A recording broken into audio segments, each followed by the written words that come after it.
tema do sermão é simples, mas é uma coisa muito importante para os nossos dias. Não chores.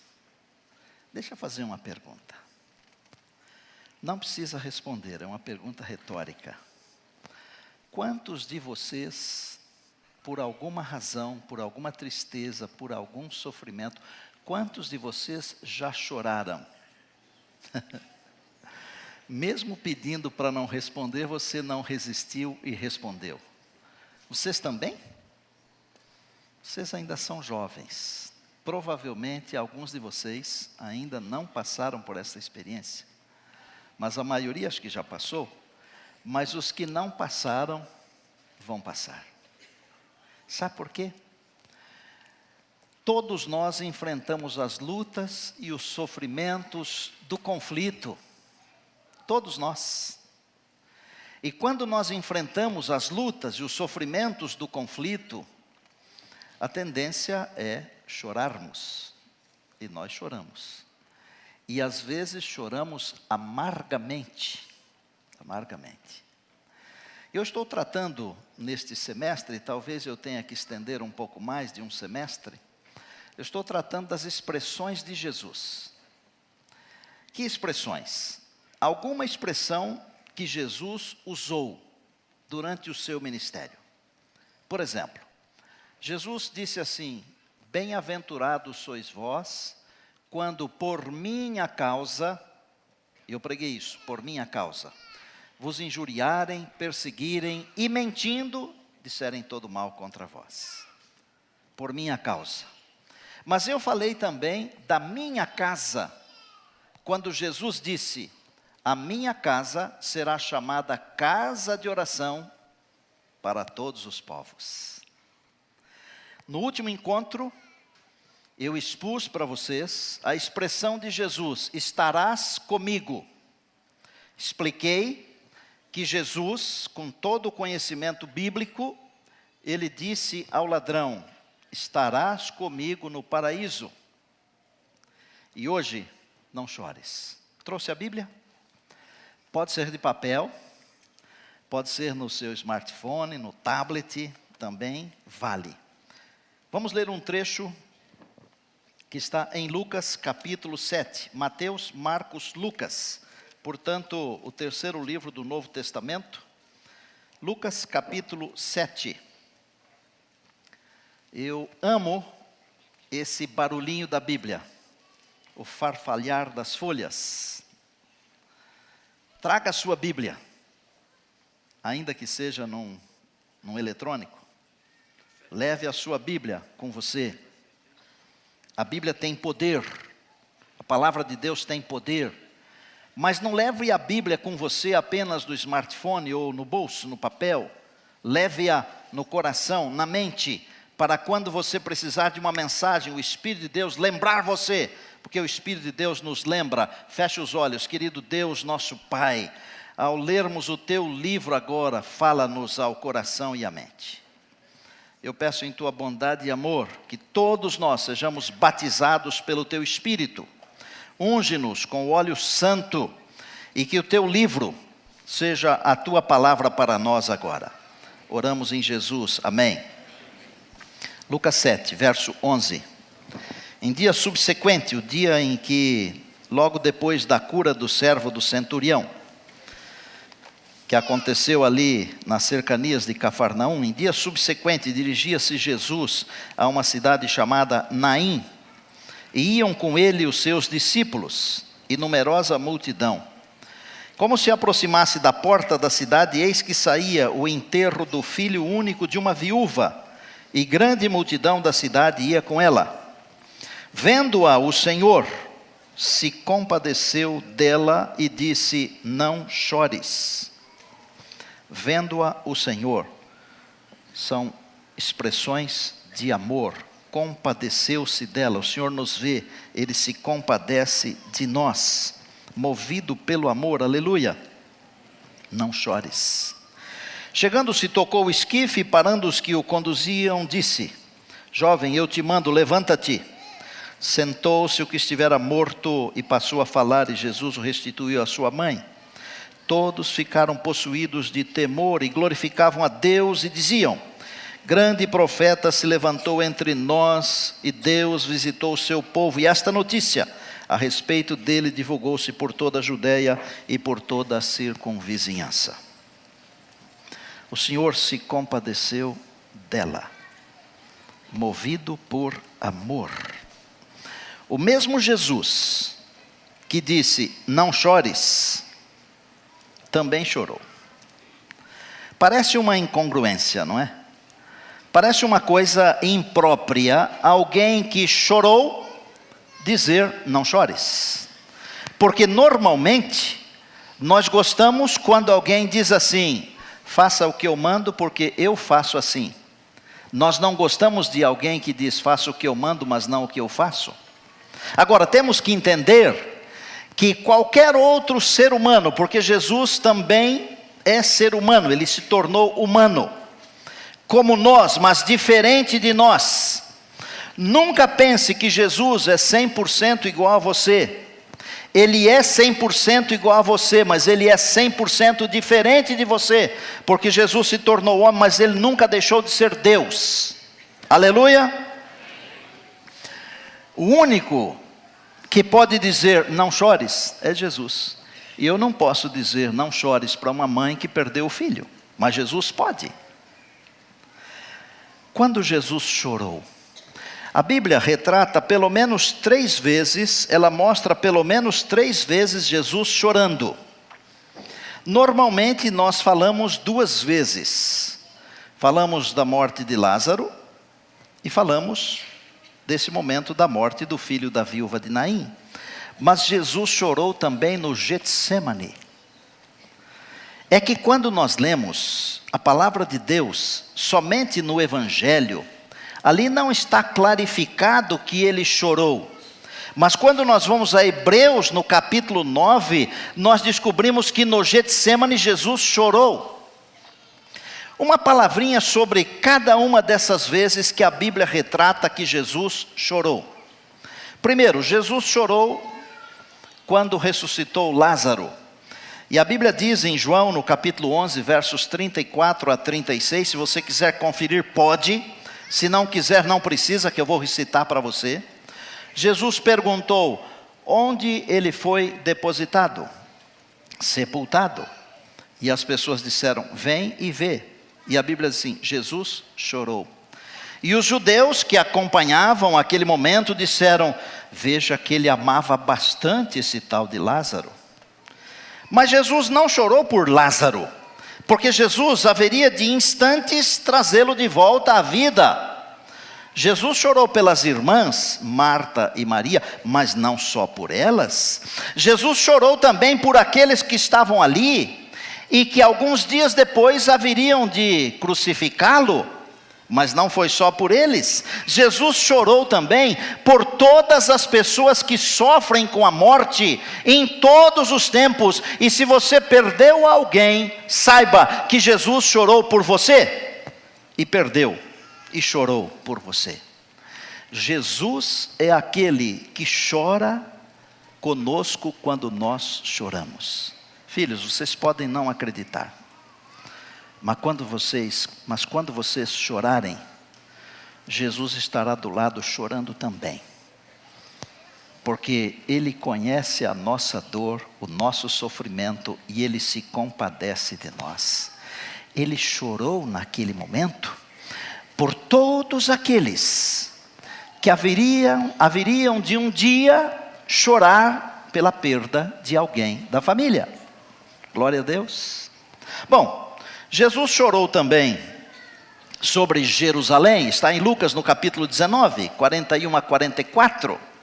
A Bíblia diz que ele estava sobre o monte, ele olhou para a cidade e ele chorou e ele pronunciou algumas coisas muito tristes. E ele chorou sobre Jerusalém. Eu fico pensando que para um judeu, a cidade de Jerusalém, o templo, deveria ser uma coisa esplendorosa. Porque nós amamos mostrar as nossas coisas bonitas, é ou não é? Nós amamos. Por exemplo, eu gosto de mostrar a minha cadelinha, eu amo a minha cadelinha. E nós damos banho nela quase toda sexta-feira, e eu tiro uma foto dela. Eu tenho lá os passarinhos, o pastor Robson mencionou no sábado passado, enquanto pregava, o cuidado dos passarinhos, e nasceu um filhote. E eles não deixam a gente nem colocar a mão na gaiola para botar o trato, porque eles estão cuidando do filhote. O filhotinho nem abriu os olhos ainda, está com o papo redondinho assim, eles tratam com carinho. Nós amamos mostrar as nossas coisas. O judeu adorava mostrar o seu templo. Não é à toa que o salmista dizia que ficava feliz quando ia para a casa de Deus, como nós. Nós ficamos felizes quando podemos vir aqui para a casa de oração. É ou não é? Diga amém se é verdade. Eu gosto de levantar um pouco mais cedo no sábado pela manhã. Eu gosto de ver o sol nascer. E eu comento com a minha esposa quase todos os sábados. É um privilégio, é uma bênção. Agora Jesus olha para a cidade e pensa na cidade sendo destruída. Mas ele não chorou apenas porque a cidade seria destruída no ano 70 da nossa era. E ele disse, não ficará aqui pedra sobre pedra. Ele chorou, sabe por quê? Pela rejeição daqueles aos quais ele veio salvar. Veio para o que era seu e os seus não o receberam. Imaginem, chorando pelos seus compatriotas, mais do que isso, chorando por aqueles que ele veio salvar e o rejeitaram. E o choro de Jesus não era só em favor daqueles que seriam destruídos no ano 70. O choro de Jesus era também por aqueles de todos os tempos que o rejeitam, porque um dia serão destruídos. E a Bíblia diz que a destruição é um ato estranho de Deus. Jesus chorou. Jesus chorou pelos impenitentes. E vou dizer uma coisa aqui, e eu não quero afrontar você. Quando Jesus chorou sobre Jerusalém, ele chorou por todos aqueles que conhecem o plano da salvação e continuam de braços cruzados e não contam o plano da salvação para os outros. E se você é um destes, saiba que ele chorou por você. Sabe por quê? Porque todo verdadeiro discípulo nasce no reino de Deus como missionário. E se você não nasceu como missionário, você não é um verdadeiro discípulo. E Jesus chorou por você. Sabe por quê? Porque você também não vai para a eternidade, será destruído. Só irão para a eternidade os servos bons e fiéis. E quando Jesus regressar, ele vai dizer assim, servo bom e fiel, foste fiel no pouco, e sobre o muito eu te colocarei, entra para o gozo do teu Senhor. E o que um servo faz? Isso aqui é muito óbvio, um servo serve. Se você não está servindo a causa de Deus, você não é um servo. Jesus chorou por você. E por último, Jesus chorou no Getsemane, Mateus 26, 36 a 39. Lembram?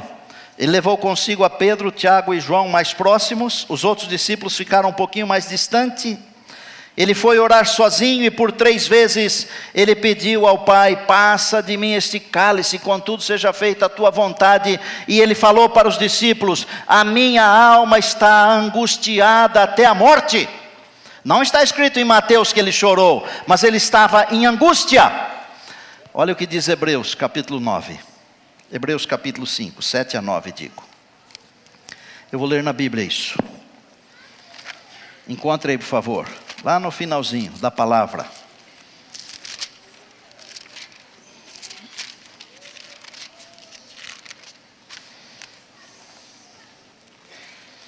Para você entender que ele chorou no Getsemane. Hebreus capítulo 5, verso 7 em diante. E Jesus nos dias da sua carne, tendo oferecido com forte clamor e lágrimas, orações e súplicas, a quem o podia livrar da morte, e tendo sido ouvido por causa da sua piedade, embora sendo filho, aprendeu a obediência pelas coisas que sofreu, e tendo sido aperfeiçoado, tornou-se o autor da salvação eterna para todos os que lhe obedecem. Está claro? Ou preciso falar com mais clareza? duas coisas. Jesus é o Criador. Ok? Pela sua vida e ministério, ele tornou-se o autor da salvação. Ok? Não obstante, sendo o Criador e tornando-se o autor da nossa salvação, Jesus chorou. Mas naquele momento, quando as duas multidões se encontraram, uma multidão que acompanhava a mulher, e a outra multidão que acompanhava Jesus, Jesus olha para a mulher e diz assim: não chores. Vou ensinar uma coisa para você. Quando Jesus disser não para você, saiba que atrás do não de Jesus existe uma bênção. Gravou? Atrás de cada não de Deus existe uma bênção. Vou traduzir numa outra linguagem o não chores, para você entender com muita clareza. Jesus, vou interpretar, ok? O que Jesus disse, não chores.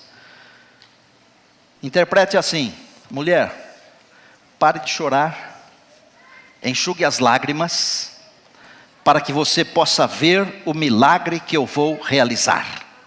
Mulher, pare de chorar, enxugue as lágrimas, para que você possa ver o milagre grandioso que eu vou realizar. Você será contada e comentada durante toda a sua vida, e depois durante todo esse tempo aqui, e no futuro na eternidade. Eu vou trazer de volta o teu filho.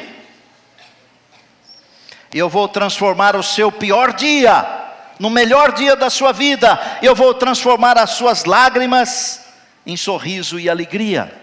Amém? Jesus realizou muitos milagres, gente. Os milagres de Jesus podem ser classificados em 4 segmentos ou dimensões. 4. O poder de Jesus sobre as enfermidades. Ele realizou muitos milagres vencendo a enfermidade. Jesus realizou muitos milagres atuando sobre as forças da natureza. Quando ele falou para o mar assim: acalma-te, aquieta-te. Amém? Jesus realizou muitos milagres exercendo o seu poder sobre os demônios. Amém? Jesus realizou milagres exercendo o seu poder sobre a morte. Doenças, forças da natureza, demônios e morte. Além da ressurreição do filho da viúva de Naim, Jesus também ressuscitou a Lázaro, irmão de Marta e Maria. E Jesus também ressuscitou a filha de Jairo, que morrera no percurso enquanto ele estava indo para a casa de Jairo para socorrer a filha. Agora, só Lucas, o médico amado, registra o milagre de Jesus ressuscitando o filho da viúva de Naim. Por que Deus mandou que 4 homens diferentes escrevessem o Evangelho?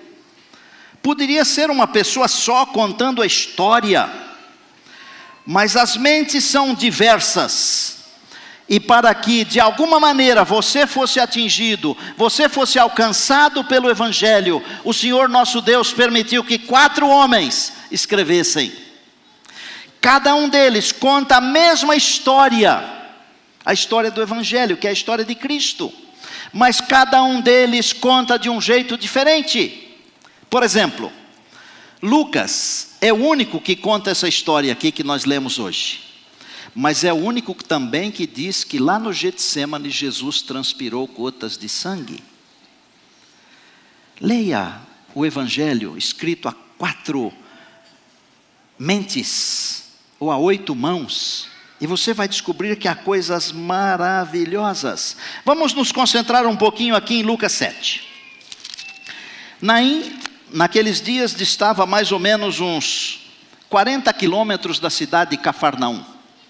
No dia anterior, ele curou o servo do centurião. Isso quer dizer o seguinte: naquele dia, Jesus caminhou 40 quilômetros até chegar à cidade de Naim.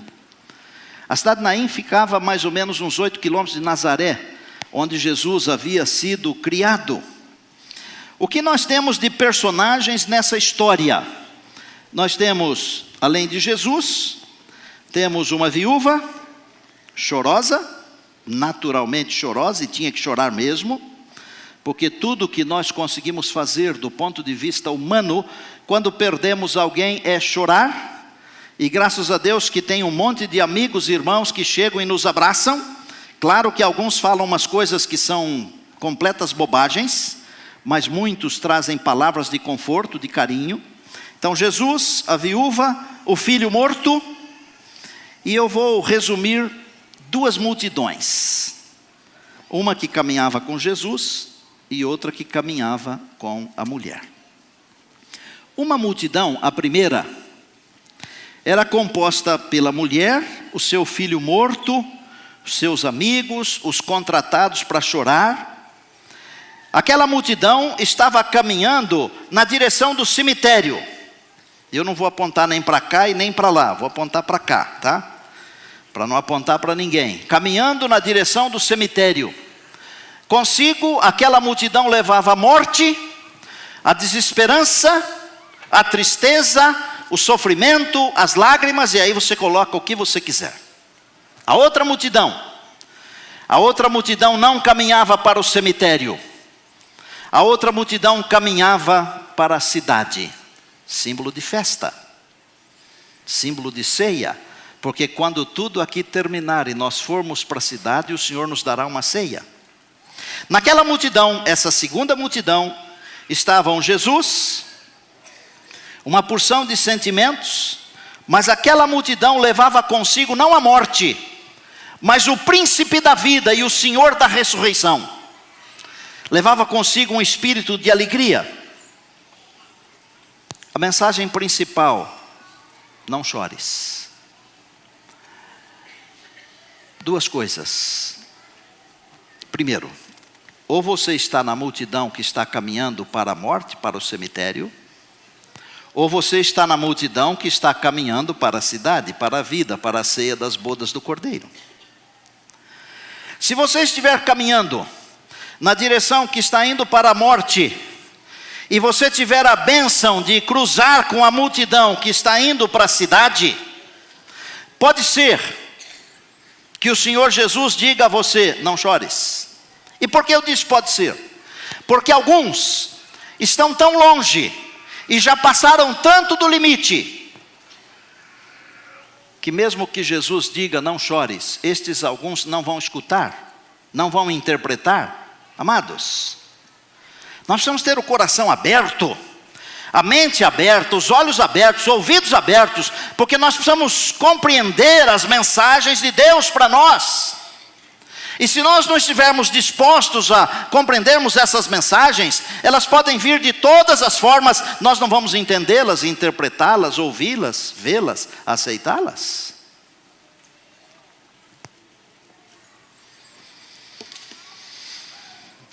O que a Bíblia diz sobre chorar? A Bíblia diz em Eclesiastes 3 que há tempo de chorar. Há tempo para chorar, como há tempo para rir.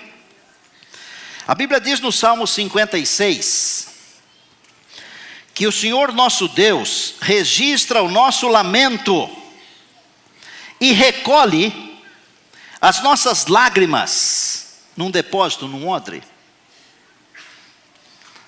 Deus vê cada lágrima que seus filhos e suas filhas derramam. Deus vê e recolhe, Ele guarda as nossas lágrimas.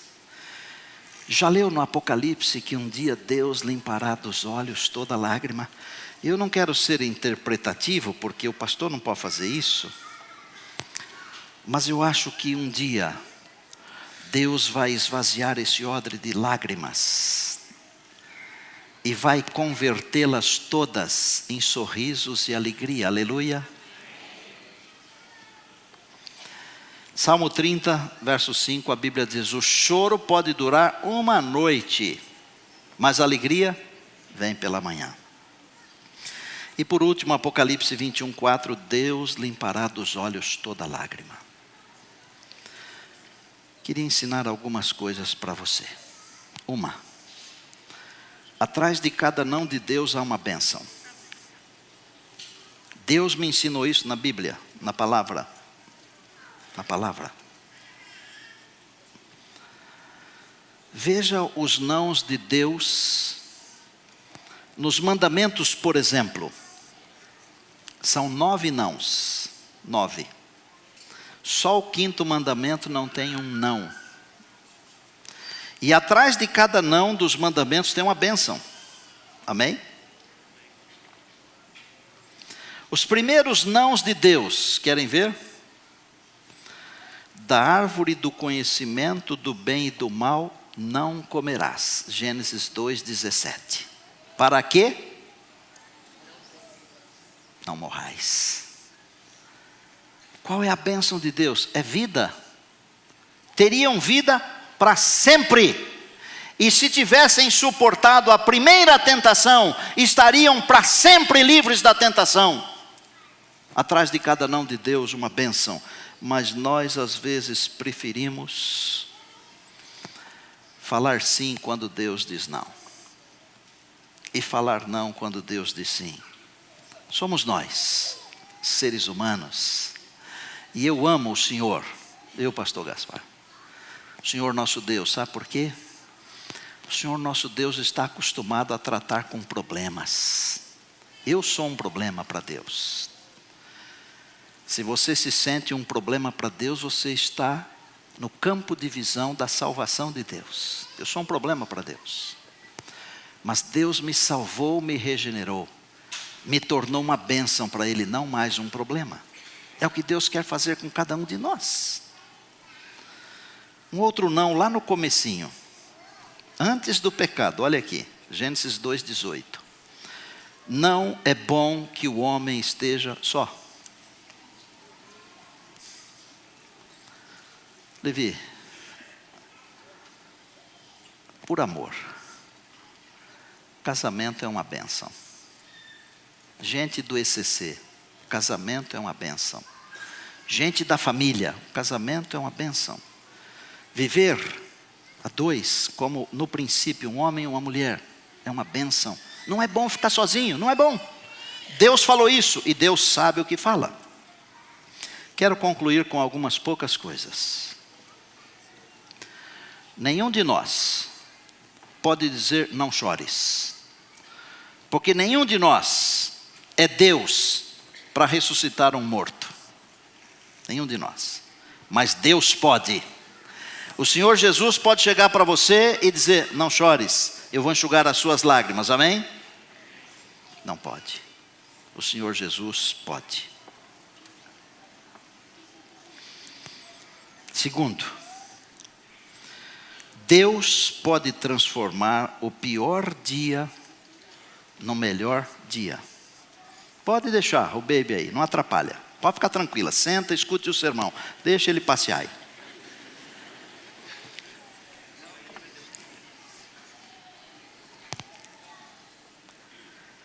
Deus pode transformar o pior dia no melhor.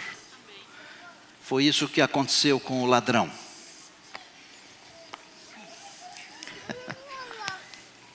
Criança é a coisa mais linda que tem no planeta. Vai, vovó.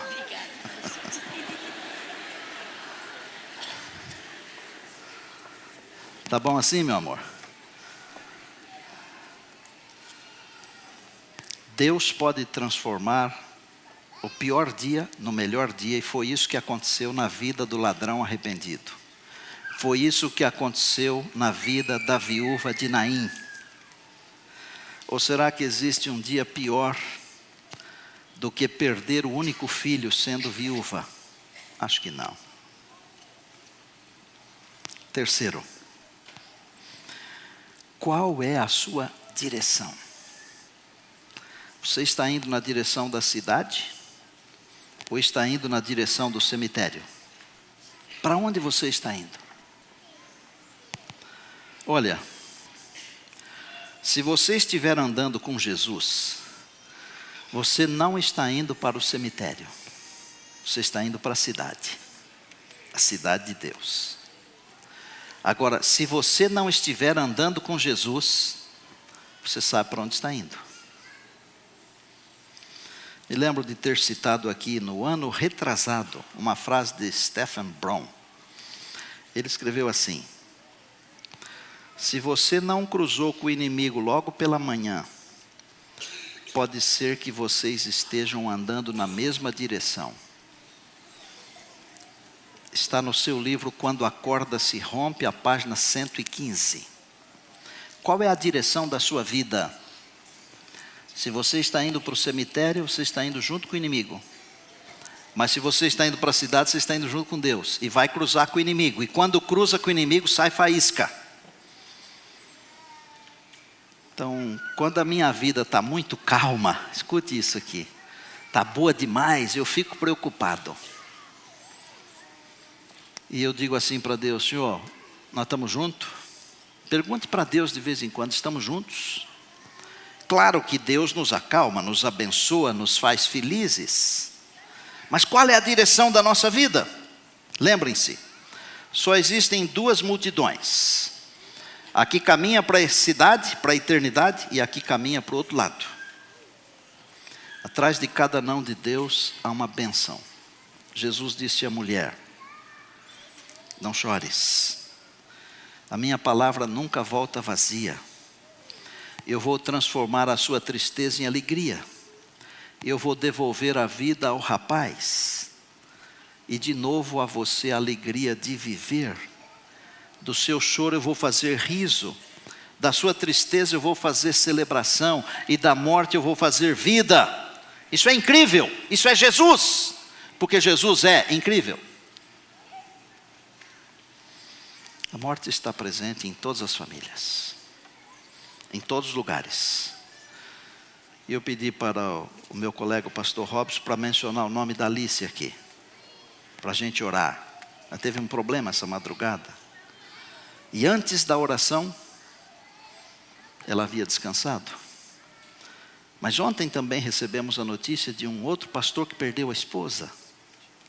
A morte afeta a família do pastor, a família do ancião, a família daquele que não tem cargo nenhum na igreja, afeta a família do rico, do pobre, daquele que tem pós-doutorado, daquele que não estudou nada, a vida de todo mundo. Mas Jesus, o príncipe da vida, o Senhor da ressurreição, ele diz assim: não chores, não chores, não chores. Muito em breve, num destes dias, que não está muito longe do dia de hoje, Deus limpará dos nossos olhos toda lágrima. Toda lágrima. E eu quero estar de pé e caminhando para a cidade, quando Jesus vier para enxugar as lágrimas. Essa noite uma senhora nos ligou, desesperada. As tribulações da vida parece que caíram todas na casa dela. A gente chora junto. Não é sangue da gente, mas é a família espiritual nossa. Todos nós choramos. Todos nós enfrentamos as lutas. Mas o Senhor Jesus prometeu limpar as lágrimas. A mensagem pastoral de hoje foi: lágrimas nunca mais. Essa mensagem está se espalhando todos os finais de semana. Um rapaz de Belém do Pará, com a mãe em estado terminal de câncer, foi ao hospital e pôs a mensagem pastoral para a mãe. Eu não sou o pastor dele. Ela não era nem membro da igreja. E acabou de ver e ouvir a mensagem e falou para o filho assim, sem o filho perguntar nada: eu aceito Jesus como meu Salvador. Talvez seja um jeito de Deus aqui nesse mundo já limpar as nossas lágrimas. Quero fazer um apelo para você, vou pedir para vocês me ajudarem. Tá bem? Maestro Juninho. Que apelo eu quero fazer?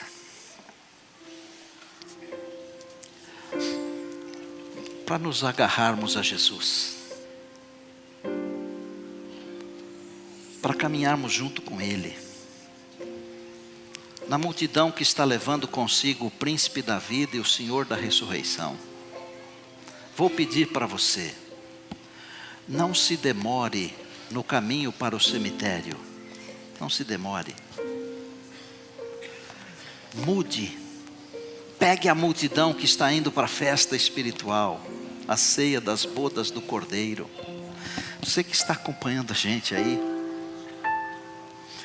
não dá mais tempo de ficar na multidão que está indo para a morte. O Senhor Jesus prometeu limpar dos nossos olhos toda lágrima. E Ele diz assim: e a morte já não mais existirá. Já não haverá mais pranto, nem luto, nem dor. Que as primeiras coisas passaram, esse dia está chegando. Deixa eu perguntar, em que multidão você está? Eu quero orar por todos vocês, todos vocês, e por mim também. Mas eu queria falar uma palavra especial para Deus, em favor daqueles que precisam mudar de trajetória, de multidão. E você sabe o que eu estou falando. Você sabe que eu estou falando de vida religiosa. É a sua vez de falar com Deus agora. O coral vai cantar um trechinho de uma música, é pequenininho. Talvez não dê tempo dos mais demorados se levantarem. Mas se você precisa mudar de multidão e começar a andar com a multidão que está indo para a cidade de Deus, eu quero desafiar você a se levantar. Até se você quiser vir aqui perto do altar, você pode vir. Mas é só para aqueles que desejam mudar de multidão. Da multidão que está caminhando para a morte. E se você tem algum pecado, alguma coisa que precisa mudar, essa é a hora. E ela vai passar. É com você.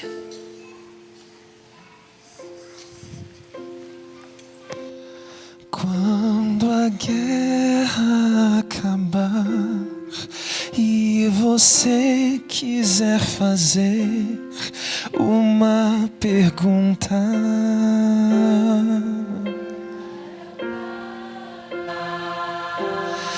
basta se aproximar do seu trono e do calor do seu olhar e sentir-se amado como nunca imaginou que seria possível.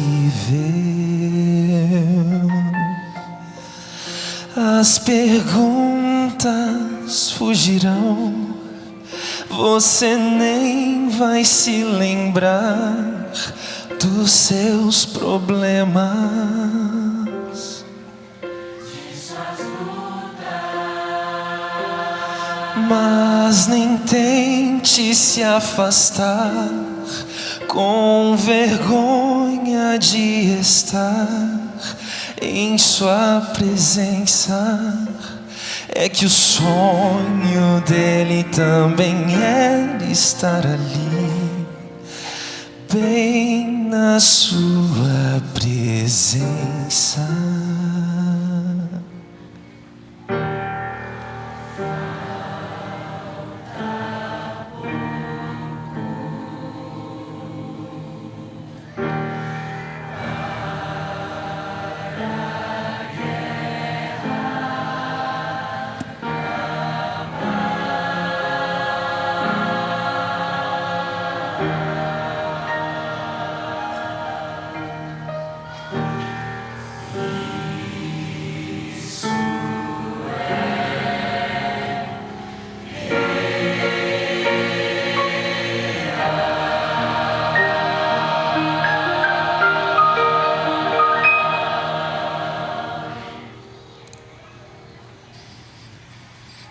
Não é uma novela, não não é um filme, é real. Falta pouco.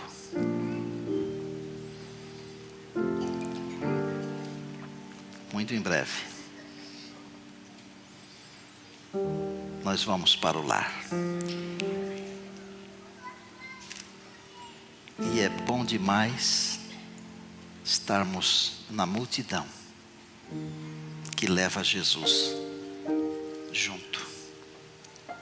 Senhor Deus, obrigado porque os motivos divinos se resumem no amor, na graça, na misericórdia. Jesus ficou compadecido da viúva, assim como Ele se compadece de nós. Chora conosco, sente as nossas dores. Em razão dos nossos fracassos, Ele chora também, mas nos ajuda a nos levantarmos. Pai, nós não queremos estar na multidão que está caminhando para a morte, para o cemitério. Teu povo está dizendo que o que nós queremos é estarmos na multidão que está caminhando para a cidade de Deus, tendo Jesus à nossa frente como nosso grande comandante. Ele não é apenas o Criador, Ele não apenas tornou-se o autor da salvação, mas Ele é o nosso Senhor, o Salvador da nossa vida. A Ele seja a honra, a glória e o poder para todos sempre.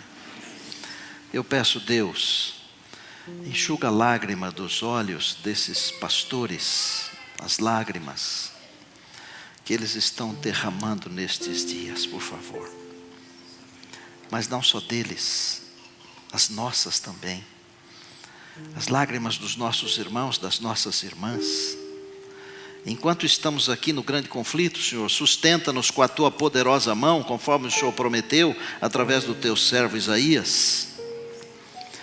E quando as portas da cidade eternal se abrirem, que nós estejamos lá, com a nossa família, com a nossa igreja, os nossos amigos.